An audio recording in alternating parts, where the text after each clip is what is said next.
Welcome to MTG Burgeoning, your channel for all things magic. In this video, we are going to discuss the quintessential cards needed to build the core of an X-matters commander deck with Magus Lucea Kane as its general.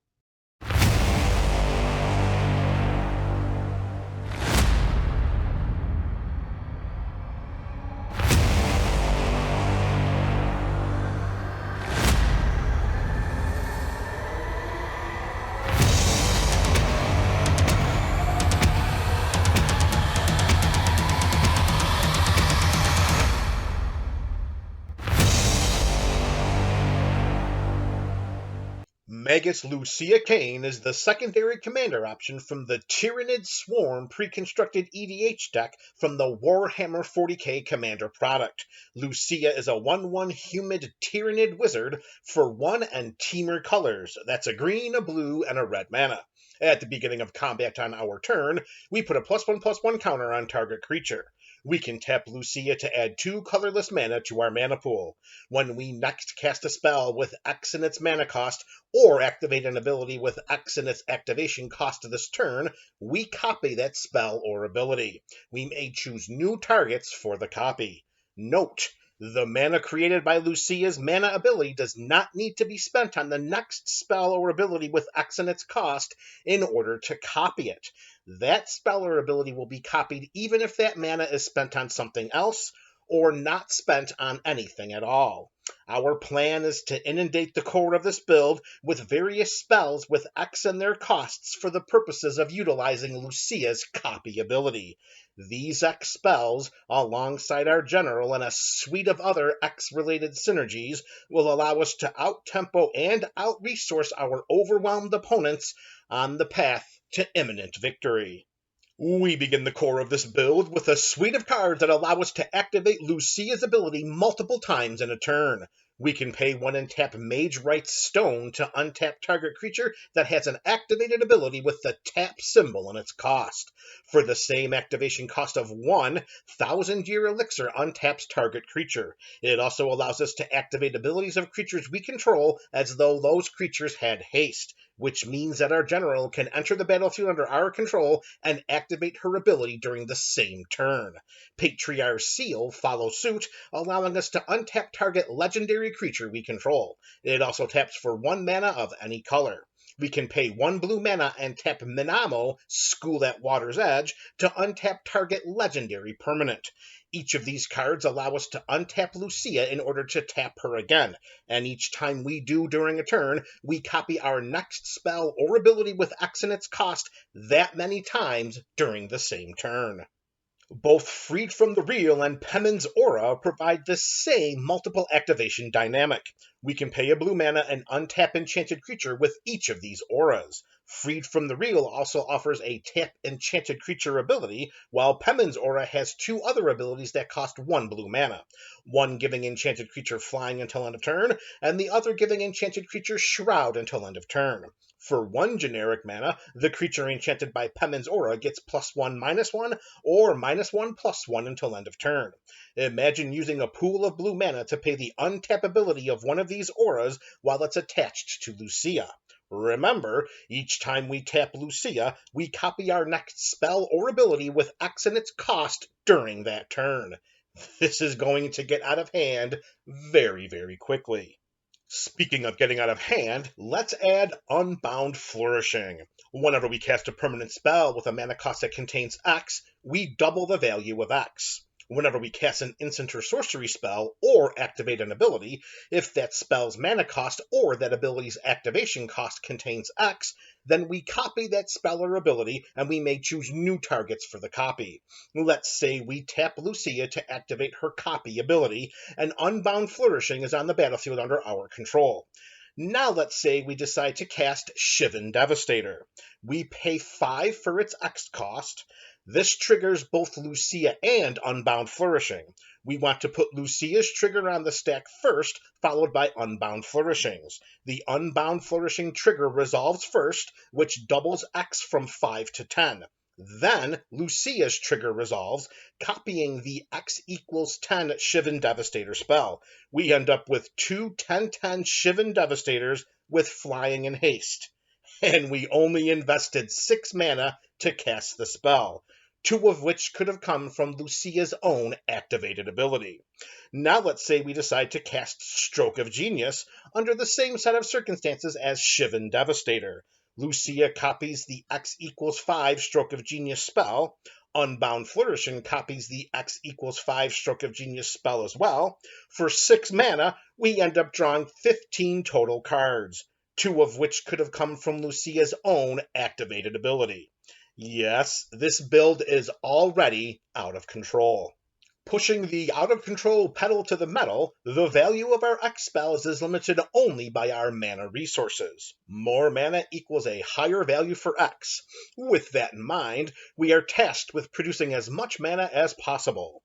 Nexos gives basic lands we control the ability to tap and add 2 colorless mana. We can only spend this mana on costs that contain X. How fortuitous for us. Gyre Sage has Evolve, which means whenever a creature with a greater power or toughness than Gyre Sage enters the battlefield under our control, we put a +1/+1 counter on it. We can tap this Elf Druid and add green mana equal to the number of +1/+1 counters on her. If we tap a permanent for mana, Nyx Bloom Ancient produces 3 times as much mana instead. Lucea approves. Bloom Tender taps to add 1 mana of each color among permanents we control, which easily could be a blue, red, and green mana each time. Incubation Druid taps to add 3 mana of any type that a land we control could produce, as long as it has at least 1 +1/+1 counter on it, of which Lucea's triggered ability can target. We can pay 1 green mana and tap Selvala, Heart of the Wild, and add X mana in any combination of colors, where X is the greatest power among creatures we control. Also, whenever another creature enters the battlefield, its controller may draw a card if its power is greater than each other creature's power. That should be us each and every time. These creatures can produce infinite amounts of mana when enchanted by the aforementioned Freed from the Real and Pemin's Aura, facilitating a tap-untap dynamic that should lead to game-ending results. Now that we have the ingredients for our X copy recipe in place, it's time to start adding our X spells to the mix. Cards in our hand equals problems for our opponents, and Mind Spring and Silver Scrutiny are sorceries that draw us X cards. In the case of Silver Scrutiny, if X is 3 or less, then we can cast it as though it had flash. We draw X cards from Diviner's Portent, but if the number of cards in our hand plus the roll of our lucky d20 is at least 15 when we cast the spell, then we scry X and then draw X cards instead.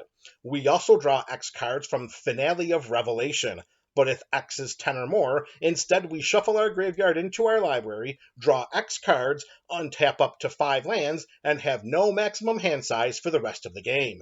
We then exile Finale of Revelation. Even without Lucea's copy ability, keeping cards in our hand allows us to disrupt our opponent's plans, in addition to creating some of our own. Speaking of plans, Change of Plans has each of X target creatures we control connive. When one of our creatures connives, we draw a card and then discard a card. If we discard a non-land card, then we put a +1/+1 counter on that creature. Through this dynamic, we are looting cards and not necessarily gaining card advantage. However, we may also have any number of these creatures phase out. Permanents that are phased out, and anything attached to them, are treated as if they do not exist until their controller's next upkeep. So, in a pinch, we can use Change of Plans to loot some cards and protect our creatures. If we copy this spell with Lucea, then our creatures connive again, and then we could choose to phase any number of them out. Again, we're not gaining card advantage, but we are building the strongest hand possible through these looting effects, in addition to providing peripheral protection for our creatures. Continuing with every Magic player's favorite part of the game, drawing cards, target player draws X cards with Blue Sun's Zenith, and we get to shuffle this instant back into our library after it resolves. Aside from shuffling it back into our library, Commander's Insight is similar to Blue Sun's Zenith, except target player draws an additional card for each time they've cast a commander from the command zone this game. Note that each of these instant speed card draw spells target a player. As we have showcased already, with the vast amount of mana we can produce, in addition to easily untapping Lucea multiple times in a turn, we could force our opponents to draw more cards than their libraries have, and when that happens, they lose the game. Maybe drawing cards won't be our opponent's favorite part of the game anymore. The explosion side of Expansion Explosion also can be a win condition in this build. It deals X damage to any target and has target player draw X cards. That's two different targets from the same spell. The same big mana and copy spell dynamics secondary to Blue Sun's Zenith and Commander's Insight apply here. With enough mana for X, if Lucea copies the spell, we could eliminate 4 opponents at once. 2 by direct damage, and the other 2 by forcing them to draw more cards than their libraries have. Not to be forgotten, Expansion copies target instant or sorcery spell that has a mana value of 4 or less, and we may choose new targets for the copy. For additional win conditions through our X copy spell engine, we choose a target for Comet Storm, and then we choose another target for each time the spell was kicked through its multi-kicker ability. Comet Storm deals X damage to each of those targets. The kicker costs and the value of X do not change when copied by Lucea, but our targets could. Crackle with Power deals 5 times X damage to each of up to X targets, and when copied by Lucea, well, let's just say our opponents are going to need bigger life totals. Speaking of bigger, the number of lands on our side of the battlefield is going to increase with Animist's Awakening and Awaken the Woods. When we cast Animist's Awakening, we reveal the top X cards of our library and put all land cards from among them onto the battlefield tapped, and we put the rest on the bottom of our library in a random order. Through this sorcery's Spell Mastery mechanic, if there are 2 or more instant and or sorcery cards in our graveyard, then we untap the lands put into play by the spell. Awaken the Woods creates X 1/1 green forest dryad land creature tokens. We can tap these creature tokens for mana, but not the turn they enter the battlefield because they have summoning sickness. Unless, of course, we have some form of haste or haste-like enablement, such as the aforementioned 1,000-year elixir. Now let's include some X spells that interact with our opponents, besides the spells that fill their hands with potentially game-ending amounts of cards, of course. Curse of the Swine exiles X target creatures, and for each creature exiled this way, its controller creates a 2/2 green boar creature token. March of Swirling Mist phases out up to X target creatures. As an additional cost to cast this spell, we may exile any number of blue cards from our hand. March of Swirling Mist costs 2 less to cast for each card exiled this way. We gain control of target creature with mana value of X or less with Blue Sun's Twilight. If X is 5 or more, we create a token that's a copy of that creature as well. If Lucea is on our side of the battlefield, then we may have Cloth's Will deal X damage to each creature without flying, and we may destroy up to X target artifacts and or enchantments. In her absence, we choose one of those modes instead. Remember, Lucea copies permanent spells with X in their mana costs as well. Copies of permanent spells become tokens, and we have a host of permanent spells for Lucea to copy in this build. We search our library for X basic lands and put them onto the battlefield tap when Sporosis comes into play. Zoanthrope deals X damage to any target when it comes into play. It also has flying and War 2. Mawloc fights up to 1 target creature an opponent controls, and if that creature would die this turn, it is exiled instead. Exocrine deals X damage to each player and each other creature when it enters the battlefield. Each of these creatures enter the battlefield with X +1/+1 counters and have the Ravenous mechanic, which means that if X is 5 or more, we draw a card. Lucea approves. When Voracious Hydra enters the battlefield, we either double the number of +1/+1 counters on it, or it fights target creature we don't control. We can pay 2 and a green mana and remove a +1/+1 counter from Steelbane Hydra to destroy target artifact or enchantment. We can remove a +1/+1 counter from Walking Ballista to deal 1 damage to any target. We also may pay 4 to put a +1/+1 counter on this artifact creature. When Broodlord enters the battlefield, we distribute X +1/+1 counters among any number of other target creatures we control. Hydroid Krasis gains us half X life and draws us half X cards. We round down each time. When Lifeblood Hydra dies, we gain life and draw cards equal to its power. Altered Ego comes into play as a copy of any creature on the battlefield. Note that Altered Ego does not target the creature that it is going to copy. This dances around protection like Shroud and Hexproof. Remember, if the copied creature has any enter the battlefield triggers, they will trigger with Altered Ego. And, hopefully, with Lucea on our side of the battlefield, there will be more than just one trigger. Aside from Shivan Devastator, our previously showcased creatures offered some utility in addition to their potentially beefy bodies. Although the utility is lacking with these 4 creatures, no one's going to ask, where's the beef? Stonecoil Serpent has reach, trample, and protection from multicolored. At the beginning of our upkeep, we double the number of +1/+1 counters on Primordial Hydra. If it has at least 10 +1/+1 counters, then it has trample.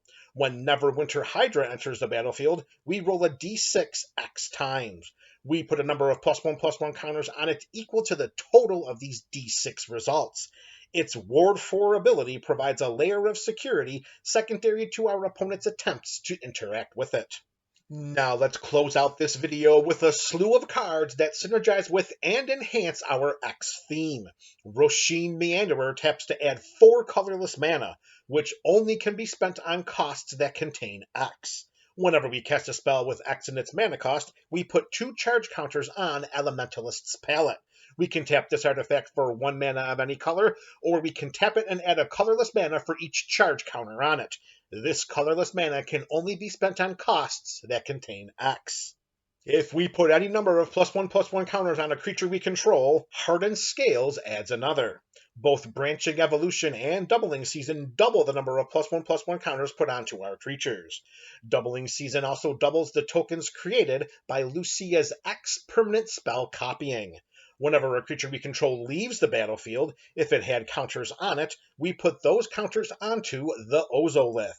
At the beginning of combat on our turn, we may move all counters from the Ozolith onto target creature. With Doubling Season, these counters are doubled when they're put on the Ozolith, and they're doubled when they're put onto target creature from the Ozolith as well.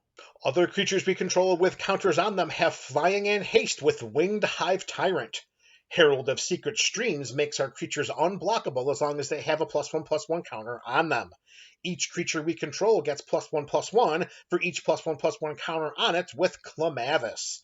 Whenever Colonian Hydra attacks, we double the number of +1/+1 counters on each creature we control. Our +1/+1 countered enhanced creatures are going to be a force to be reckoned with. Speaking of +1/+1 counter enhancement, both All Will Be One and Simic Ascendancy provide alternate win conditions that synergize with this theme.